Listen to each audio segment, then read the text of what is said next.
ओम Shri one रक्षाबंधनाय समर्पयामि नमः। श्री भुवन रक्षाबंधनाय समर्पयामि नमो नमः। ओम श्री सर्वताय रक्षाबंधनाय समर्पयामि नमो नमः। ओम श्री नारियल बले रक्षाबंधनाय समर्पयामि नमो नमः। कलरेता रक्षाबंधनाय समर्पयामि नमो नमः। ओम श्री वनकुंडाय रक्षाबंधनाय समर्पयामि नमो नमः। ओम श्री वन पुष्पांजलि समर्पयामि नमो नमः। कैसी पे राजू सब लेके था जी हम तब भी रहा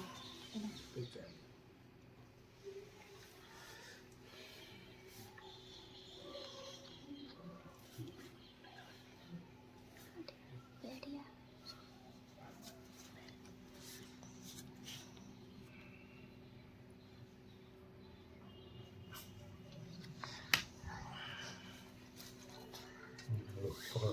आता पकड़ एक के ऊपर एक। यहाँ बैठे हैं। ओम जीवन रक्षाबंधनाय तिलकम समर्पयामि नमो नमः। श्री भगवान बले तिलकम समर्पयामि नमो नमः। ओम श्री नमग्रताय रक्षताय समर्पयामि नमो नमः। श्री रक्षताय समर्पयामि नमो नमः। श्री भगवान पुष्पाय समर्पयामि नमो नमः। श्री भगवान पुष्पाय समर्पयामि नमो नमः। इधर पैसे रख के चढ़ा दो पटाखे पटाखे। दो रुपये तक बेटा पैसे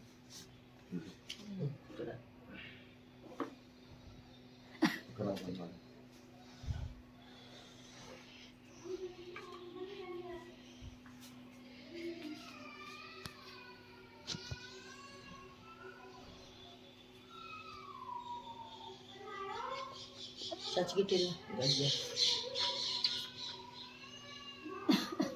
बड़ी श्री सत्यनारायण भगवान की जय। बोलो शीतला मैया की जय। हनुमान हरि की जय। श्री गणेश जी महाराज की जय। सभी देवी देवताओं की जय। एक समय नैमिषारण्य तीर्थ में सोनकादि कटाते 1000 ऋषियों ने श्री सूर्य जी से पूछा, हे प्रभु उस कलयुग में वेद विद्या रहित मनुष्यों को पूर्ण भक्ति किस प्रकार लेगा, उनका उद्धार कैसे होगा। इसलिए हे मनुष्य कोई ऐसा जब कोई ऐसे करने की प्राप्ति होगा तथा मन मन से बोले ऐसी कथा सुनने की हमारी इच्छा है। तो सर्वशास्त्र ज्ञाता है सूर्य बोले, है वैष्णव पूज्य आप सबने प्राणियों की हित की बात पूछी है। व्रत को आप लोगों से कहूंगा। व्रत को नारद जी ने लक्ष्मीनारायण से पूछा था और लक्ष्मीपति ने मुनि से नारद से कहा था। तो ध्यान से सुनो। एक समय योगराज नारद जी दूसरों की इच्छा लेके अनेक लोगों में घूमते हुए उस लोक में आ पहुंचे। यहाँ अनेक जन्मे प्राय से मनुष्य अपने अपने कर्मों के द्वारा अनेक दुखों से पीड़ित देकर सोचा कि कैसे नहीं करने से मनुष्यों के दुखों का नाश हो सकेगा। ऐसा मैंने सोचकर विष्णु लोग को श्वेत वर्ण और 4 भुजा वाले देवों को इस नारायण को देखकर जिनके हाथों में शंख चक्र गदा पद्मदेव बनवाला पहने हुए थे देखकर स्तुति करने लगे। ये होना आप अत्यंत स्तुति संपन्न मंत्र तथा वाणी आपको नहीं पा सकती। आपका आदि मध्य अंत नहीं है। भूति एवं भक्तों को नष्ट करने वाले हो। आपको मेरा नमस्कार है। शुक्र भगवान की स्तुति बोले उस व्रत का क्या फल है और क्या विधान है और कितनी यह है। भगवान का व्रत करना चाहिए। भगवान बोले दुखों को आदि को दूर करने वाला, हवा संतान को बढ़ाने वाला, यह व्रत सब स्थानों में विजय करने वाला है। भक्ति और श्रद्धा के साथ शाम को समय ब्राह्मण बंधुओं से धर्म परायण होकर भगवान जी का पूजन करें। भक्ति भाव के साथ नियत केले के फल चक्कर की दूध गेहूं का चूर्ण इत्यादि लेकर भगवान की अपनी सामग्रियों को लेकर भगवान को अर्पण कर दे। मैं उन्नति की आदि का आचरण करता हुआ समय व्यतीत करें। इस तरह है व्रत करने से मनुष्य की इच्छा निश्चय ही पूरी होती है। विशेषकर काली काल की भूमि पर मोक्ष की प्राप्ति के लिए अति उत्तम एवं सरल उपाय है। रेवा खंडे प्रथम अध्याय समाप्तम। बोलो श्री सत्यनारायण भगवान की जय। बोलो शीतला मैया की जय। हनुमान हरि की जय। श्री गणेश जी महाराज की जय। आंगी कथा के नाम दूराध्याय। एक समय एक बूढ़ा ब्राह्मण भिक्षा के लिए पृथ्वी पर घूम रहा था। उसी समय एक बूढ़ा ब्राह्मण भिक्षा के लिए पृथ्वी पर आया। उसी समय उसने भगवान जी का आकर देखा, भगवान जी का पूजन होते देखा। फिर कथा उसने और प्रसाद ग्रहण करने के बाद उसने बोला कि इस ब्राह्मण भिक्षा के लिए पृथ्वी पर क्या घूमते रहते हैं और सब मुझसे कहो, मैं भी सुनना चाहता हूँ। वृद्ध ब्राह्मण बोला, मैं भिक्षा के लिए पृथ्वी पर घूमता रहता हूँ, यदि आप उसका उपाय जानते हैं कृपा करके मुझसे कहिए। वृद्ध ब्राह्मण बोला, मैं भिक्षा के लिए पृथ्वी पर घूमते रहता हूँ। तो बोले भगवान जी का पूजन करने से सतुओं से मुक्ति मिलती है। वृद्ध ब्राह्मण के कहने पर देव का पूजन होते देव की कथा सुनी और प्रसाद ग्रहण करने के बाद उसने मन ही मन में इस प्रकार का संकल्प किया कि मुझे भिक्षा में जो भी धन देगा सत्य का उत्तम व्रत करूंगा। ऐसा मैंने विचारा। बूढ़ा आदमी लकड़ियां अपने सुंदर नगर में चला गया। वहां उसे बहुत सा धन मिला। बंधु बांधवों को सत्य का विधिपूर्वक पूजन किया। करने से लोगों छुटकर अनेक प्रकार की संपत्तियों से संसार वैकुंठ नाम को चला गया। तो भगवान बोले इस ब्राह्मण से सुनकर कि शिष्य ने इस महान व्रत किया है, तो सुनना चाहते हैं, इसके लिए हमारे मन में श्रद्धा है। सूर्य जी बोले आगे कथा कहता हूँ सुनो। एक बूढ़ा लकड़ा रहा ऊपर प्यासे बेचने को भगवान जी का पूजन होते देखा, फिर कथा उसने अवसर करने के बाद उसने भगवान जी का पूजन होते देखा और बोलने लगा कि आप यह क्या कर रहे हैं, ऐसे करने से क्या फल की प्राप्ति होती है, सो आप मुझे बताइए। तो भगवान बोले दूसरों को आजीव करने वाला, संतान बढ़ाने वाला, संतानों को विजय करने वाला है। तो मनी मन में लकड़ारे ने अपने मन में इस प्रकार मतलब किया कि मैं भी इस व्रत करूंगा, मेरे कोई संपत्ति प्राप्ति नहीं है। उसने भगवान जी का पूजन होते देखा और मन ही मन में संकल्प किया कि मुझे लकड़ी बेचने से जो भी धन देगा सब देगा, उत्तम व्रत करूंगा। ऐसा मन में विचार कर बूढ़ा आदमी लकड़ी अपने सिर पर रखकर नगर में गया। जिस नगर में धनवान लोग रहते सुंदर नगर में चला गया। वहां उन लकड़ियों को दाम पहले से 14 बड़ा दाम लेते, विष्णु को पक्के के लिए भले शक्कर की दूध गेहूं का चूर्ण तेल लेकर भगवान की व्रत सामग्रियों को लेकर भगवान जी के पूजन होते देखा। फिर कथा सुनी और प्रसाद करने के बाद उसने भगवान जी के पूजन होते देखा। फिर कथा सुनी और मन ही मन में संकल्प लिया, तो उसे लगा रहे हैं बहुत सद मिला और बंधु बांधवों का श्रद्धे का विधि पूरा पूजन किया।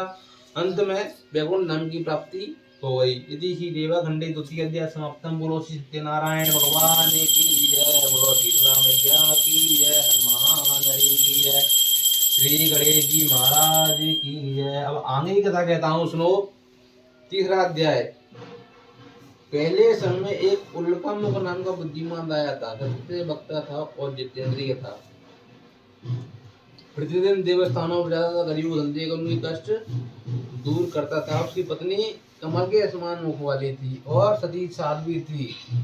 भद्रशीला नदी के तट पर सतना होकर व्रत किया। वहाँ एक साधु आया, उसके पास व्यापार के लिए बहुत सा धन था पर नाव। एक दिन उसकी स्त्री लीलावती पति के साथ आनंदित होकर सांसारिक धर्म में प्रत्येक को सतना होने के बाद गर्भवती हुई। 10वें महीने सुंदर कन्या जन्म हुआ।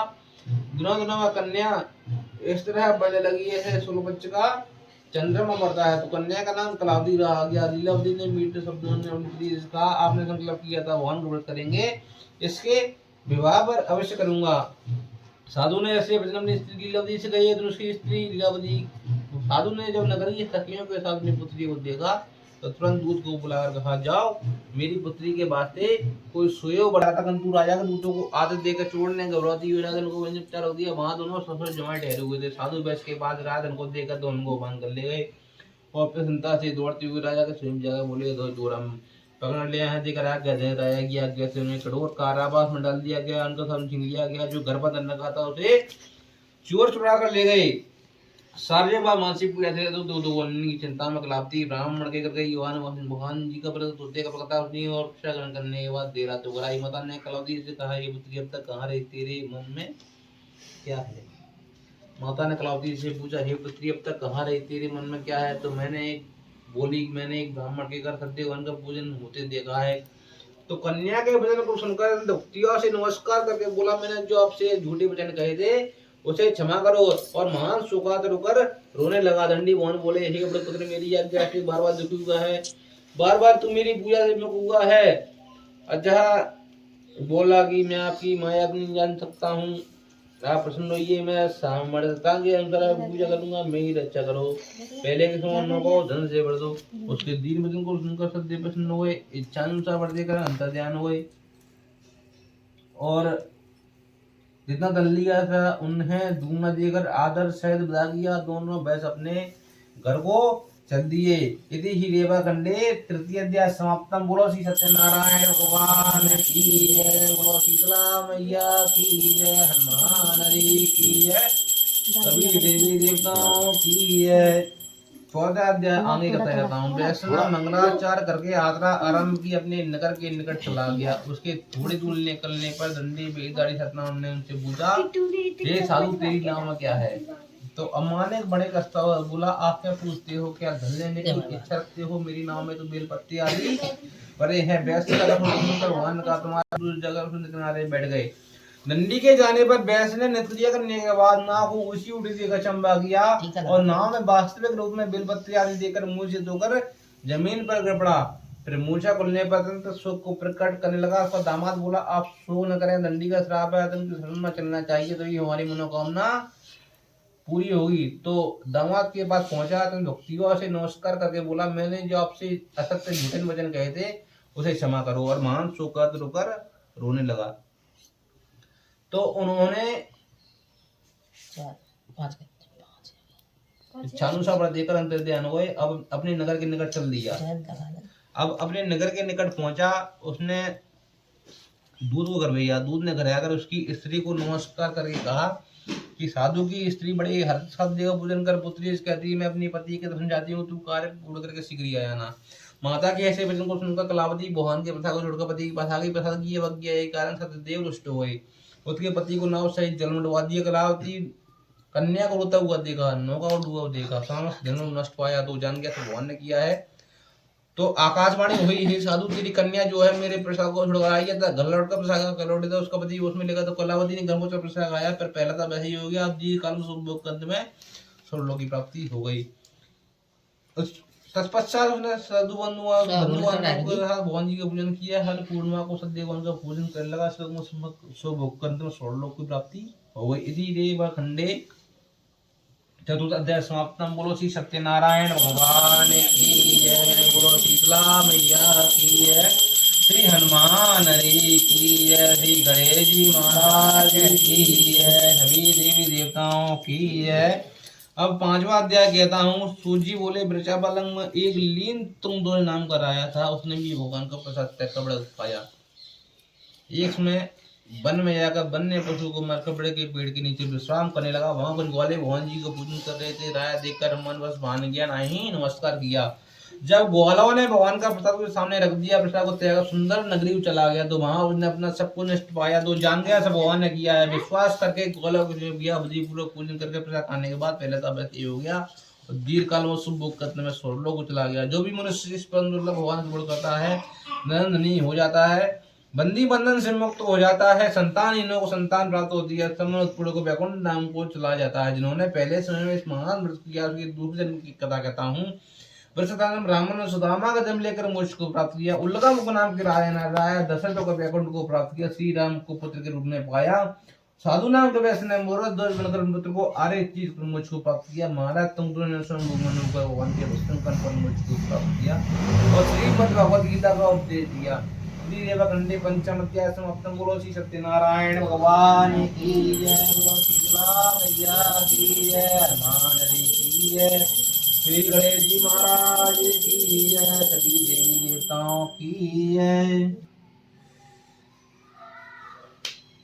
ओम श्री रक्षाबंधनाय समर्पयामि नमः। श्री भगवान रक्षाबंधनाय समर्पयामि नमो नमः। ओम श्री सर्वताय रक्षाबंधनाय समर्पयामि नमो नमः।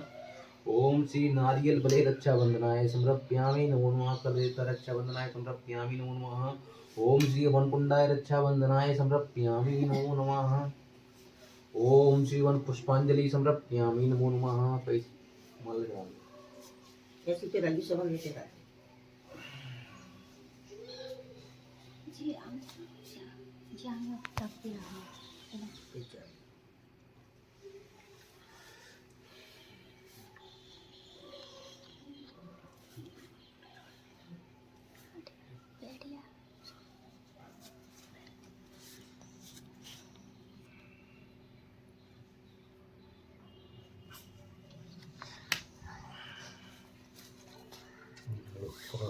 आत्म पकड़ एक के ऊपर एक। जहाँ बैठे हैं ओम शिवन रक्षाबंधनाय तिलकम समर्पयामि नमो नमः। श्री भगवान नारियल तिलकम समर्पयामि नमो नमः।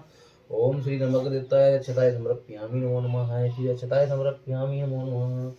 श्री भगवान पुष्पाय समर्पयामि नमो नमः। श्री भगवान पुष्पाय समर्पयामि नमो नमः।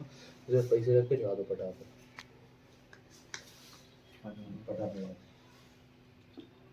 दो रुपये तक बेटा पैसे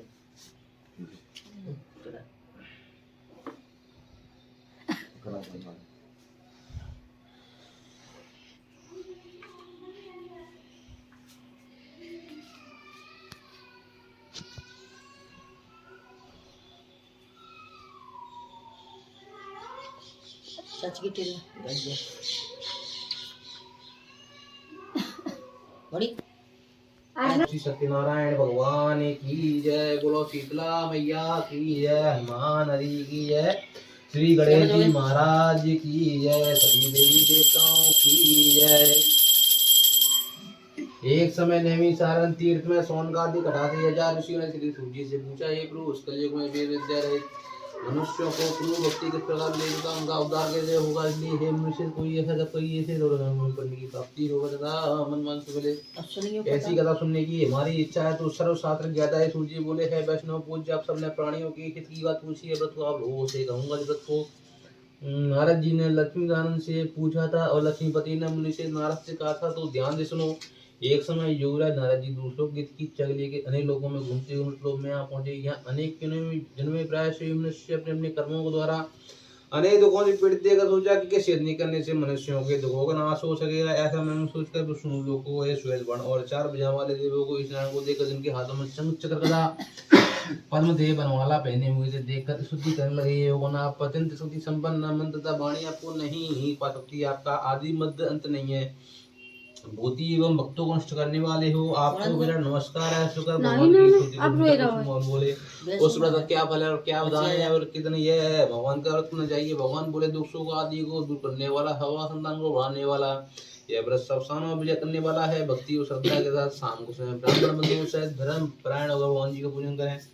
भक्ति भाव के साथ नियत के लिए फल चक्कर की दूध गेहूं का चूर्ण इत्यादि लेकर भगवान की अपनी सामग्रियों को लेकर भगवान को अर्पण कर दे। मैं उन्नति आदि का आचरण करता हुआ समय व्यतीत करें। इस तरह है व्रत करने से मनुष्य की इच्छा निश्चय ही पूरी होती है। विशेषकर काली काल की भूमि पर मोक्ष की प्राप्ति के लिए अति उत्तम एवं सरल उपाय है। रेवा खंडे प्रथम अध्याय समाप्तम। बोलो श्री सत्यनारायण भगवान की जय। बोलो शीतला मैया की जय। हनुमान हरि की जय। श्री गणेश जी महाराज की जय। आंगी कथा के नाम दूसरा अध्याय। एक समय एक बूढ़ा ब्राह्मण भिक्षा के लिए पृथ्वी पर घूम रहा था। उसी समय एक बूढ़ा ब्राह्मण भिक्षा की पृथ्वी पर आया। उसी समय उसने भगवान जी का आकर देखा, भगवान जी का पूजन होते देखा। फिर कथा उसने और प्रसाद ग्रहण करने के बाद उसने बोला कि इस ब्राह्मण भिक्षा के लिए पृथ्वी पर क्या घूमते रहते हैं और सब मुझसे कहो, मैं भी सुनना चाहता हूँ। वृद्ध ब्राह्मण बोला, मैं भिक्षा के लिए पृथ्वी पर घूमता रहता हूँ, यदि आप उसका उपाय जानते हैं कृपा करके मुझसे कहिए। वृद्ध ब्राह्मण बोला, मैं भिक्षा के लिए पृथ्वी पर घूमता रहता हूँ। तो बोले भगवान जी का पूजन कर सकने सतुओं से मुक्ति मिलती है। वृद्ध ब्राह्मण के कहने पर देव का पूजन होते देव को कथा उसने और प्रसाद ग्रहण करने के बाद उसने मन ही मन में इस प्रकार का संकल्प किया कि मुझे भिक्षा में जो भी धन देगा सत्य का उत्तम व्रत करूंगा। ऐसा मैंने विचारा। बूढ़ा आदमी लकड़ियां अपने प्रकार सुंदर नगर में चला गया। वहां उसे बहुत सा धन मिला। बंधु बांधवों को सत्य का विधिपूर्वक पूजन किया। करने से लोगों छुटकर अनेक प्रकार की संपत्तियों संसार वैकुंठ नाम को चला गया। तो भगवान बोले, इस ब्राह्मण से सुनकर कि शिष्य ने महान व्रत किया सुनना चाहते हैं, इसके लिए हमारे मन में श्रद्धा है। सूर्य जी बोले, आगे कथा कहता हूँ सुनो। एक बूढ़ा लकड़हारा भूखर प्यासे बैजनों को भगवान जी का पूजन होते देखा। कथा सुनी और प्रसाद करने के बाद उसने भगवान जी का पूजन होते देखा और बोलने लगा कि आप यह क्या कर रहे हैं, ऐसे करने से क्या फल की प्राप्ति होती है, सो आप मुझे बताइए। तो भगवान बोले, दूसरों को आदि दूर करने वाला, संतान बढ़ाने वाला, सब विजय करने वाला है। तो मनी मन में लकड़हारे ने अपने मन में इस प्रकार संकल्प किया कि मैं भी इस व्रत करूंगा, मेरे कोई संपत्ति प्राप्ति नहीं है। उसने भगवान जी का पूजन होते देखा और मन ही मन में संकल्प किया कि मुझे लकड़ी पे से जो भी धन देगा सब देगा, उत्तम व्रत करूंगा। ऐसा मन में विचार बूढ़ा आदमी लकड़ियां अपने सिर पर रखकर नगर में गया। जिस नगर में धनवान लोग रहते सुंदर नगर में चला गया। वहां उन लकड़ियों को दाम पहले से चौगुना बड़ा दाम लेते। विष्णु को पक्के के लिए भले शक्कर की दूध गेहूं का चूर्ण इत्यादि लेकर भगवान की व्रत सामग्रियों को लेकर भगवान जी के पूजन होते देखा। फिर कथा सुनी और प्रसाद करने के बाद उसने भगवान जी के पूजन होते देखा। फिर कथा सुनी और मन ही मन में संकल्प लिया। तो उसे लकड़हारे ने बहुत सा धन मिला और बंधु बांधवों का सत्य का विधिपूर्वक पूजन किया। अंत में वैकुंठ धाम की प्राप्ति हो गई। यदि ही रेवा खंडे द्वितीय अध्याय समाप्तम। बोलो श्री सत्यनारायण भगवान की जय। बोलो शीतला मैया की जय। हनुमान हरि की जय। श्री गणेश जी महाराज की जय। अब आगे की कथा कहता हूँ सुनो। तीसरा अध्याय। पहले समय एक उल्कामुख नाम का बुद्धिमान राजा था। सत्य वक्ता था और जितेंद्रिय था। प्रतिदिन देवस्थानों पर जाता था, गरीबों धंधे उनकी कष्ट दूर करता था। उसकी पत्नी कमल के समान मुख वाली थी और सती साध्वी थी। भद्रशीला नदी के तट पर सतना होकर बस किया। वहाँ एक साधु आया। उसके पास व्यापार के लिए बहुत सा धन था पर नाव। एक दिन उसकी स्त्री लीलावती पति के साथ आनंदित होकर सांसारिक धर्म में प्रवृत्त हुआ। सतना होने के बाद गर्भवती हुई। 10वें महीने सुंदर कन्या जन्म हुआ। दिनों में कन्या इस तरह बढ़ने लगी है सूर्यवंश का चंद्रमा मरता है। तो कन्या का नाम कलावती रहा गया। लीलावती ने मीठे शब्दों ने कहा, आपने संकल्प किया था भगवान का व्रत करेंगे, इसके विवाह पर अवश्य करूंगा। साधु ने ऐसे वचन अपनी स्त्री लीलावती से कही तो उसकी स्त्री लीलावती। साधु ने जब नगर की सखियों के साथ अपनी पुत्री को देखा तो तुरंत दूत को बुलाकर कहा, जाओ मेरी पुत्री के वास्ते कोई सोयो बढ़ाता कंतु राजा के दूतों को आदत देकर चोड़ने गौरवती राजन को वंचित रख दिया। वहां दोनों ससुर जमाए ठहरे हुए थे। साधु बैस के बाद राजन को देखकर दोनों को बांध कर ले गए और प्रसन्नता से दौड़ते हुए राजा के स्वयं जगह बोले, दो जोरम पकड़ लिया है, देकर आज्ञा दे राजा की आज्ञा से उन्हें कठोर कारावास में डाल दिया गया। उनका सब छीन लिया गया। जो घर पर धन रखा था उसे चोर चुरा कर ले गए। सारे बार मानसिक पीड़ा थे तो दो की चिंता में कलापती ब्राह्मण के कर गई। भगवान जी का व्रत तोते का प्रताप अपनी और रक्षा ग्रहण करने के बाद देरा तो गराई माता ने कलावती से कहा, ये पुत्री अब तक कहाँ रही, तेरे मन में क्या है?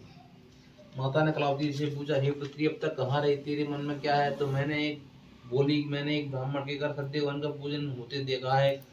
तो कन्या के वचन को सुनकर भक्तियों से नमस्कार करके बोला, मैंने जो आपसे झूठे वचन कहे थे उसे क्षमा करो। और महान शोकातुर होकर रोने लगा। दंडी मोहन बोले, हे बड़े पुत्र, मेरी आज्ञा से बार बार दुखी हुआ है, बार बार तू मेरी पूजा से मुख हुआ है। अच्छा बोला कि मैं आपकी माया नहीं जान सकता हूँ, आप प्रसन्न होइए, मैं सामर्थ्यता के अनुसार पूजा करूंगा, मेरी रक्षा करो। पहले के समान को धन से भर दो। उसके दीन वचन को सुनकर सत्य प्रसन्न हुए, इच्छानुसार बढ़ देकर अंतर ध्यान हुए और जितना धन लिया था उन्हें दूना देकर आदर सहित विदा किया। दोनों भैंस अपने घर को चल दिए। इति ही रेवा खंडे तृतीय अध्याय समाप्तम। बोलो श्री सत्यनारायण भगवान की जय, बोलो शीतला मैया की जय, हनुमान जी की जय, सभी देवी देवताओं की जय। 14 अध्याय आगे कहता जाता हूँ। वैष्णव मंगलाचार करके यात्रा आरंभ की, अपने नगर के निकट चला गया। उसके थोड़ी दूर निकलने पर दंडी बैलगाड़ी सतनाम ने उनसे पूछा, हे साधु, तेरी नाम क्या है? तो अम्मा ने बड़े कष्ट बोला, आप क्या पूछते हो, क्या धन लेने की इच्छा रखते हो? मेरी नाव में तो बेलपत्ती आदि पड़े हैं। वैश्य का भगवान का तुम्हारा जगह किनारे बैठ गए। नंदी के जाने पर बैस ने नृत्य करने के बाद नाव को उसी उड़ी देकर चंबा किया और नाव में वास्तविक रूप में बेलपत्ती आदि देकर मुंह से धोकर जमीन पर गिर पड़ा। फिर मूर्छा खुलने पर अत्यंत शोक को प्रकट करने लगा। उसका दामाद बोला, आप शोक न करें, दंडी का श्राप है, तुम शरण में चलना चाहिए तो ये हमारी मनोकामना पूरी होगी। तो दामाद के पास पहुंचा तो भक्तियों से नमस्कार करके बोला, मैंने जो आपसे असत्य झूठे वचन कहे थे उसे क्षमा करो। और महान शोकातुर होकर रोने लगा। तो उन्होंने इच्छानुसार व्रत देकर अंतर ध्यान हुए। अब अपने नगर के निकट चल दिया। अब अपने नगर के निकट पहुंचा। उसने दूध को घर भेजा। दूध ने घर आकर उसकी स्त्री को नमस्कार करके कहा कि साधु की स्त्री बड़े हर्ष साथ देव पूजन कर पुत्री कहती, मैं अपनी पति के दर्शन जाती हूँ, तू कार्य पूर्ण करके शीघ्र आ जाना। माता के ऐसे वचन को सुनकर कलावती भगवान के प्रसाद को छोड़कर पति के पास आ गई। प्रसाद की अवज्ञा के कारण सत्यदेव रुष्ट हो गए। उसके पति को नाव सहित जल में डुबा दिया। कलावती कन्या को रोता हुआ देखा, नौका को डूबा देखा, समस्त धन नष्ट पाया तो जान गया तो भगवान ने किया है। तो आकाशवाणी हुई, हे साधु, तेरी कन्या जो है मेरे प्रसाद को छुड़वाई था। घर लौटकर प्रसाद लौटे था, उसका पति उसमें लेगा। तो कलावती ने घर को प्रसाद आया, पर पहला था वैसे ही हो गया। अब जी काल में स्वर्गलोक की प्राप्ति हो गई। तत्पश्चात उसने साधु भगवान जी का पूजन किया। हर पूर्णिमा को सत्यवान का पूजन करने लगा। स्वर्गलोक की प्राप्ति हो गई। इसी रेवा खंडे चतुर्थ अध्याय समाप्तम। बोलो श्री सत्यनारायण भगवान की जय, बोलो शीतला मैया की जय, श्री हनुमान जी की जय, श्री गणेश जी महाराज की जय, सभी देवी देवताओं की जय। अब 5वां अध्याय कहता हूँ। सूजी बोले, वृषाबलंग में एक लीन तुम दो नाम कराया था, उसने भी भगवान का प्रसाद त्याग कर बड़ा पाया। एक समय वन में जाकर वन ने पशु को मारकर बड़े के पेड़ के नीचे विश्राम करने लगा। वहां कुछ ग्वाले भगवान जी का पूजन कर रहे थे। राय देखकर मन बस भान गया, नहीं नमस्कार किया। जब ग्वालों ने भगवान का प्रसाद के सामने रख दिया, प्रसाद को त्याग सुंदर नगरी चला गया। तो वहां उसने अपना सब कुछ नष्ट पाया। तो जान गया सब भगवान ने किया है। विश्वास करके ग्वालों को विधि पूर्वक पूजन करके प्रसाद खाने के बाद पहले तो वैसे हो गया। दीर्घ काल में शुभ भोग करने में स्वर्गलोक को चला गया। जो भी मनुष्य इस पर भगवान से करता है धनी हो जाता है, बंदी बंधन से मुक्त हो जाता है, संतानहीनों को संतान प्राप्त होती है, उत्पीड़कों को वैकुंठ धाम को चला जाता है। जिन्होंने पहले समय में इस महान व्रत किया उसकी दूसरे जन्म की कथा कहता हूँ। वृषभानन ब्राह्मण ने सुदामा का जन्म लेकर मोक्ष को प्राप्त किया। उल्लका मुख नाम के राजा दशरथ को वैकुंठ को प्राप्त किया। श्री राम को पुत्र के रूप में पाया साधु नाम तो वैसे नहीं मोर दो पुत्र को आरे चीज मुझको प्राप्त किया महाराज तुम दोनों स्वयं मनु को भगवान के भक्तों पर मुझको प्राप्त किया और श्रीमद् भगवद गीता का उपदेश दिया। श्रीदेव खंडे पंचम अध्याय समाप्तम। बोलो श्री सत्यनारायण भगवान की जय। बोलो शीतला मैया की जय। हनुमान जी की जय। श्री गणेश जी महाराज की जय। सभी देवी देवताओं की जय।